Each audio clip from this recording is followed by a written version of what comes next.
Welcome to silver spoon Hiru's kitchen.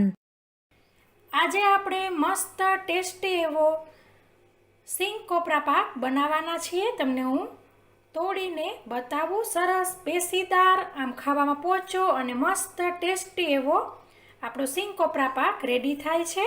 Perfect માપથી તમે આવી રીતે બનાવશો તો તમારો પણ આવો સરસ પેશીદાર કણીદાર સિંગ કોપરા પાક રેડી થશે। તો ચાલો આપણે મોડું કર્યા વગર જોઈ લઈએ મસ્ત ટેસ્ટી એવો, બધાનો ફેવરિટ એવો, સાથે ફરાળી એવો સિંગ કોપરા પાકની રેસીપી। પણ ફ્રેન્ડ્સ, રેસીપી શરૂ કરતા પહેલાં તમને મારી એક રિક્વેસ્ટ છે કે હજી સુધી તમે મારી ચેનલ સબસ્ક્રાઈબ ન કરી હોય અથવા તો મારી ચેનલ ઉપર નવા હોય તો જરૂરથી સબસ્ક્રાઈબ કરજો અને બાજુમાં આપેલા બેલ આઇકન એટલે કે ઘંટડી બટન ઉપર જરૂરથી ક્લિક કરજો।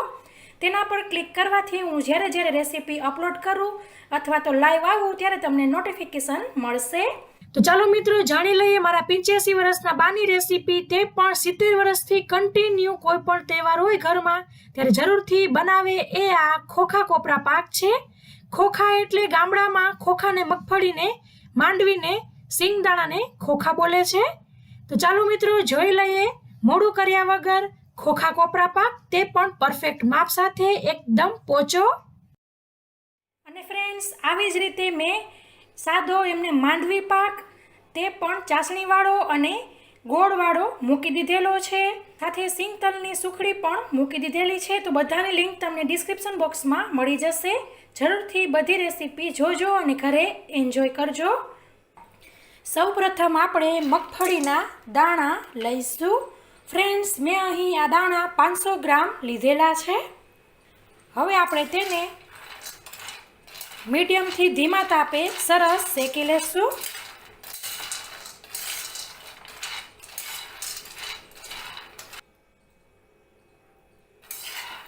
તો ફ્રેન્ડ્સ, તમે જોઈ શકો છો દાણા ઉપર એટલે કે તેના ફોતરા ઉપર કાળી જાય થવા આવી છે। સરસ આપણા દાણા શેકાઈ રહ્યા છે। ખાસ આપણે તેને સ્લો ફ્લેમ પર જ શેકવા।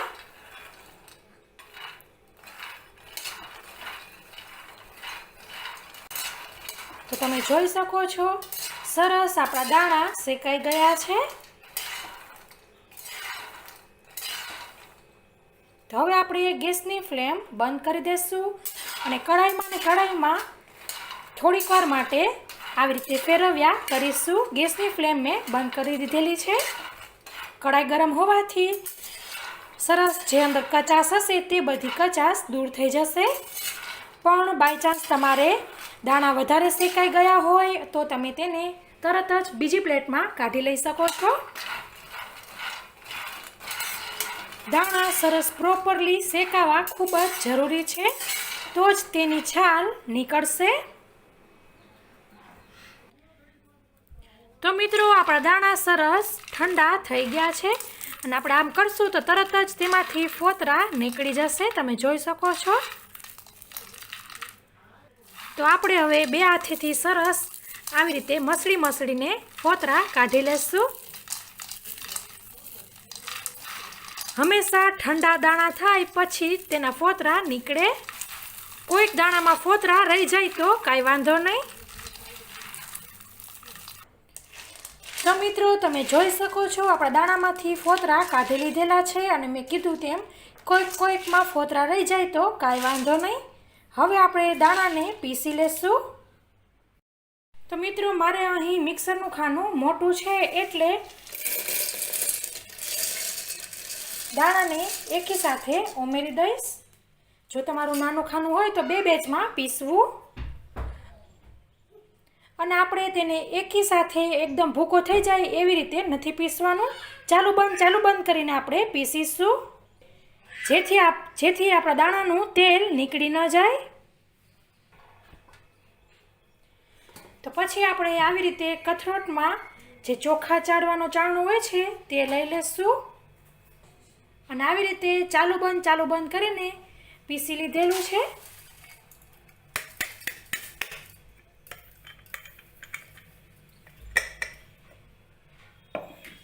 અને હવે આપણે તેને ચાળી લેશું અને જે પાછો ઉપર નીકળે તેને આપણે પાછું પીસી લેવું।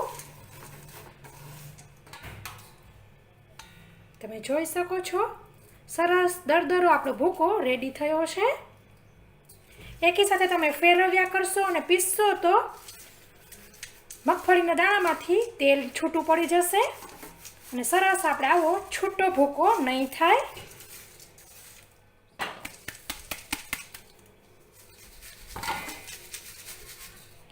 પાછા આપણા દાણાને મિક્સર ખાનામાં લઈ લેશું.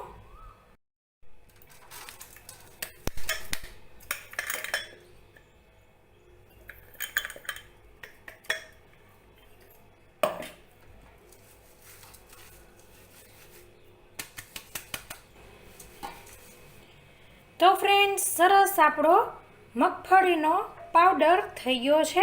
ભૂકો કરી લીધેલો છે એકદમ સરસ કણીદાર. તો મિત્રો, તમે જોઈ શકો છો આપણે તેને એક તપેલીમાં ભરી લીધેલો છે. ભૂકાને 450 ગ્રામ થયો છે. ફોતરા કાઢી લીધેલા પછી આપણે વજન કરેલો છે. 500 ગ્રામ આપણા દાણા હતા, 50 ગ્રામ ફોતરાના નીકળી ગયા, 450 ગ્રામ આપણો ભૂકો થયો છે. અને ફ્રેન્ડ્સ, તપેલી આખી ભરાય અથવા તો આવી રીતે પોણી થાય તેવી રીતે ભરવાની. દાબીને મેં નથી ભર્યો, એવી રીતે એમને જ ઉપરથી નાખ્યો છે. તો આપણે તે પ્રમાણે ખાંડનું માપ લેશું. તો આપણી આ પોણી તપેલીને પાછું આપણે કથરોટમાં લઈ લેશું ભૂકાને.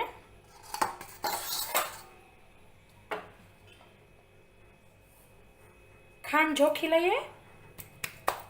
તો મિત્રો, આપણે ખાંડને તે જ તપેલીના માપમાં લઈ લીધેલી છે. વજન આપણે બંનેનો સેમ રાખેલો છે, 450 ગ્રામ મગફળીના ભૂકાનો અને ખાંડનો. પણ જે આપણે વાસણથી માપ કરીએ છીએ તેમાં આપણે પોણી તપેલી હતી તો અડધી તપેલી ખાંડ લીધેલી છે. અને સાથે મેં અહીં નાળિયેરનું જે સૂકું ખમણ આવે તે લીધેલું છે. તો તે મેં 100 ગ્રામ લીધેલું છે. જો તમે નાળિયેરનું ખમણ ન ઉમેરતા હોય તો ખાંડને સહેજ ઓછી કરી દેવી. તો હવે આપણે કડાઈની અંદર જે માપેલી ખાંડ હતી તે લઈ લેશું. તેની અંદર પાણી આપણે ઉમેરીશું. આવી રીતે ખાંડ આપણી ડૂબી જવી જોઈએ. ટોટલ આપણે 1/4 કપ પાણી ઉમેરેલું છે અને આપણી બધી ખાંડ સરસ ડૂબી ગઈ છે. ગેસની ફ્લેમ ચાલુ કરીશું અને સરસ આપણે હલાવીશું.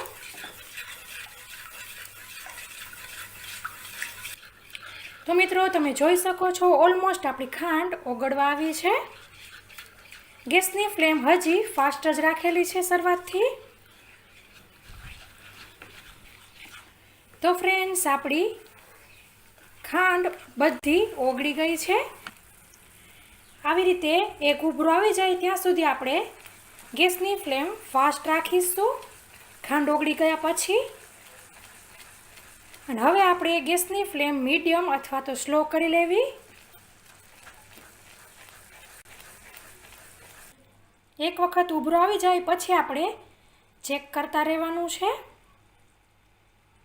તમે જોઈ શકો છો તાર આપણો તૂટી જાય છે.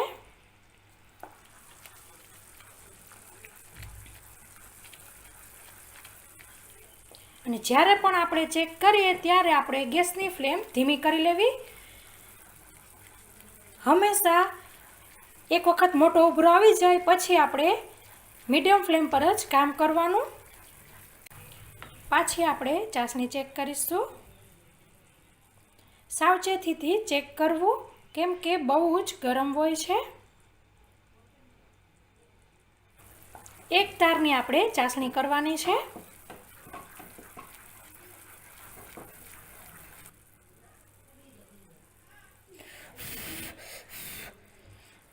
આવી રીતે લઈને તરત ફૂંક મારવી. તમે જોઈ શકો છો સરસ આપણો એક તાર થઈ ગયો છે. ગેસની ફ્લેમ બંધ કરી લેશું. પછી આવી રીતે થોડા કાંટા કરીને ગેસની ફ્લેમ બંધ કરી દેવી. અને હવે આપણે જે આ ભૂકો હતો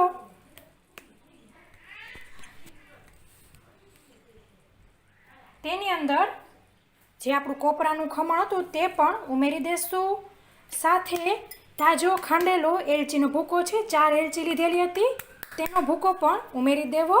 એલચીનો ભૂકો ઉમેરવો બિલકુલ ઓપ્શનલ છે, તમારે ન ઉમેરવો હોય તો તમે સ્કીપ પણ કરી શકો છો. અને હવે આપણે જે આપણી ચાસણી હતી એક તારની તે ઉમેરી દઈશું. જે લોકોને કડક થઈ જતું હોય સિંગ પાક કે કોપરા પાક, તેની મેન ભૂલ તે જ હોય છે કે તે કડાઈની અંદર ભૂકો ઉમેરતા હોય છે. આવી રીતે જે વાસણમાં આપણે ભેગું કરેલું હોય તેની અંદર જ ઉમેરી દેવું, કેમ કે કડાઈ આપણી બહુ જ ગરમ હોય છે અને ગરમ કડાઈની અંદર જો તમે ભૂકો ને બધું ઉમેરશો તો વધારે ગરમ થશે અને આપણી ચાસણી વધારે લેવાઈ જશે અને કડક થશે. પણ આવી રીતે અલગ વાસણમાં ચાસણી ઉમેરશો તો કડક નહીં થાય. સરસ બધું મિક્સ કરી લેવું. બધું સરસ મિક્સ થઈ ગયું છે.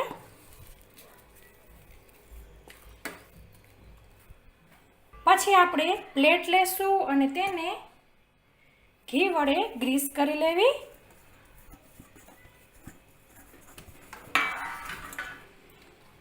આપણે ગ્રીસ કરેલી પ્લેટમાં બધું ઉમેરી દઈશું. મોડું આપણે સહેજ પણ નથી કરવાનું, ફટાફટ કામ કરવાનું છે. અને આપણે તેને ફેલાવી દઈશું.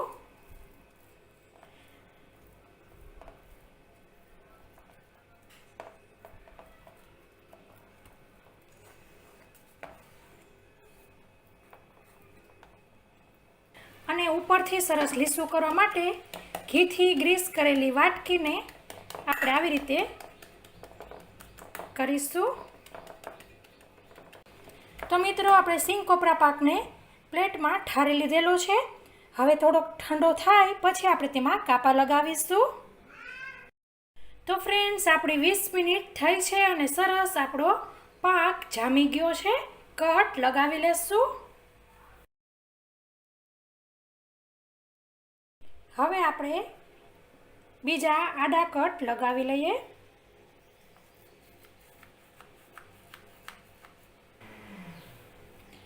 તો ફ્રેન્ડ્સ આપણે કટ લગાવી લીધેલા છે. હજી સહેજ એવું ગરમ છે તો આપણે તેને એકદમ ઠંડુ થવા દેશું અને પછી બધા પીસ કાઢીશું. તો હવે આપણો સિંગ કોપરા પાક એકદમ ઠંડો થઈ ગયો છે. પીસ તેના કાઢી લેશું. પાછું એક વખત આપણે આવી રીતે કટ લગાવી લેવું.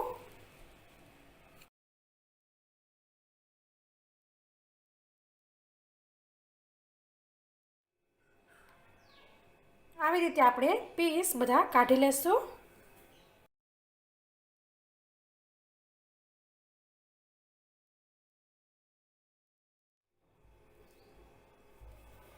તો ફ્રેન્ડ્સ તમે જોઈ શકો છો સરસ આપણો પાક રેડી થયો છે.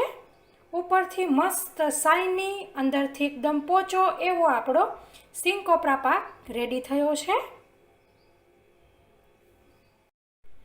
તો ફ્રેન્ડ્સ તૈયાર છે મસ્ત ટેસ્ટી એવો આપણો સિંગ કોપરા પાક. તમને હું તોડીને બતાવું. સરસ પેશીદાર અને કણીદાર આપણો સિંગ કોપરા પાક રેડી થયો છે.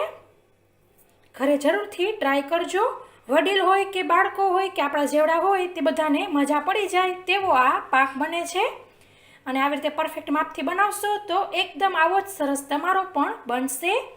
તો મિત્રો આશા રાખું છું કે તમને મારી આ રેસીપી જરૂરથી પસંદ આવી હશે. પસંદ આવી હોય તો લાઈક કરો અને તમારા ફ્રેન્ડ ઓર ફેમિલી સર્કલમાં શેર કરો, જેથી તે લોકો પણ આ રેસીપી એન્જોય કરી શકે. સો ફ્રેન્ડ્સ રેસીપીમાં આટલું જ. હવે નવી રેસીપી સાથે મળીશું. ત્યાં સુધી આવજો. Thank you.